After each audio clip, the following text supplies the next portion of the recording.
नन्हे कान्हा की बचपन की प्यारी कथा।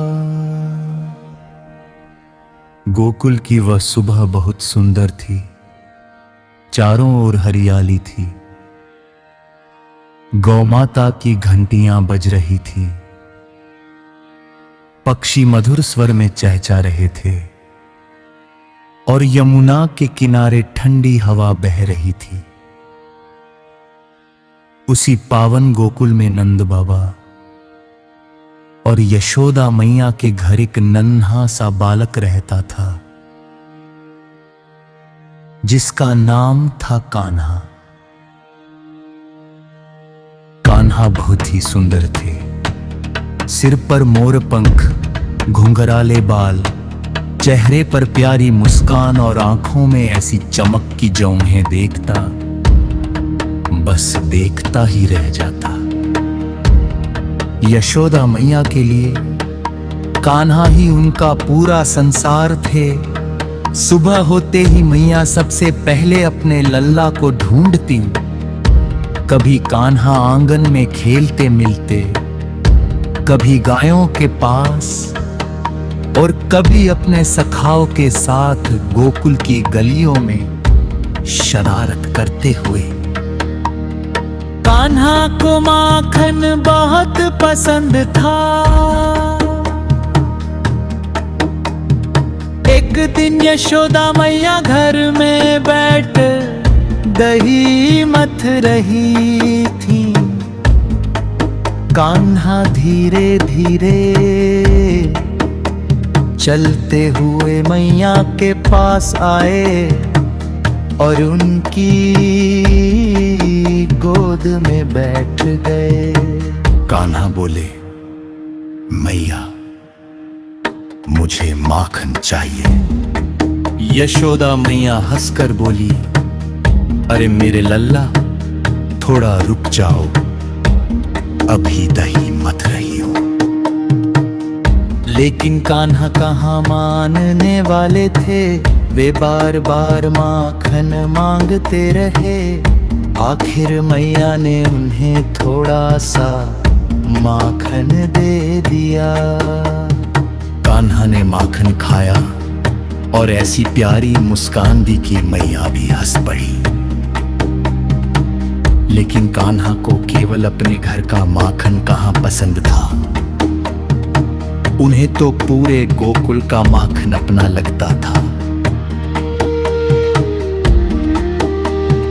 एक दिन कान्हा अपने सखाओं के साथ एक गोपी के घर पहुंचे।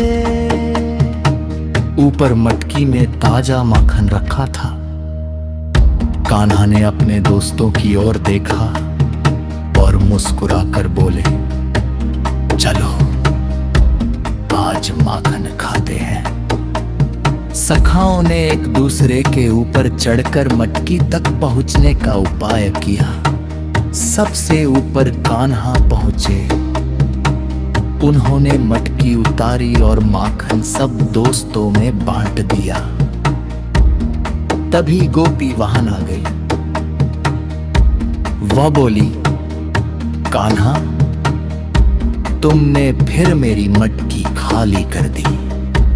कान्हा मासूमियत से बोले, मैंने कुछ नहीं किया। गोपी बोली, तो फिर तुम्हारे हाथ में माखन चुराने जाते हो। कान्हा मुस्कुराकर बोले, माखन तो खुद मेरे हाथ में आ गया। गोपी नाराज होना चाहती थी, लेकिन कान्हा की मुस्कान देखकर खुद ही हंस पड़ी। धीरे धीरे पूरे गोकुल में कान्हा की माखन चोरी की चर्चा होने लगी। एक दिन कई गोपियां यशोदा मैया के पास शिकायत लेकर पहुंची। उन्होंने कहा, मैया आपका कान्हा हमारे घर आता है, माखन खाता है और मटकी भी फोड़ देता है। यशोदा मैया ने कान्हा को बुलाया, कान्हा इधर आओ। कान्हा धीरे धीरे चलकर मैया के सामने आ गए। मैया ने पूछा, क्या तुम गोपियों के घर माखन चुराने जाते हो? कान्हा चुप रहे। मैया ने फिर पूछा, सच बताओ। कान्हा ने मासूमियत से कहा, मैया मैं माखन चुराने नहीं जाता। मैया बोली, तो फिर क्या करने जाते हो? कान्हा मुस्कुराए और बोली, यशोदा आए और बोले, मैया मैं तो सबके घर प्रेम बांटने जाता हूं। ये सुनकर यशोदा मैया का हृदय प्रेम से भर गया। उन्होंने अपने कान्हा को गोद में उठा लिया और सीने से लगा लिया।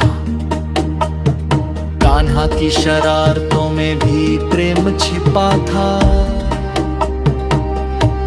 एक दिन कान्हा अपने सखाओं के साथ खेल रहे थे। खेलते खेलते उन्होंने मिट्टी खा ली। एक सखा दौड़कर यशोदा मैया के पास पहुंचा और बोला, मैया कान्हा ने मिट्टी खाई है।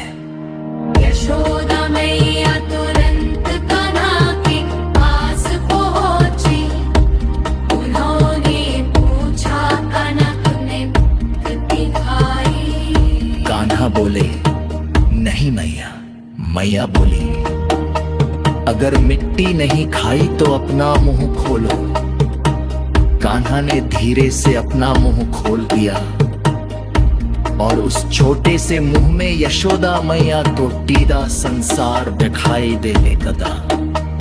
आकाश, सूर्य, चंद्रमा, नदियां, पर्वत और करके सब कुछ। यशोदा मैया कुछ छरोते में हस्तक रह गया। लेकिन माँ, पहेता धरवाल को नहीं है जानता। वक्त कोविल अपने बच्चे को पहचानता। उन्होंने कान्हा अपने गोद में उठा लिया और सीने से लगा लिया।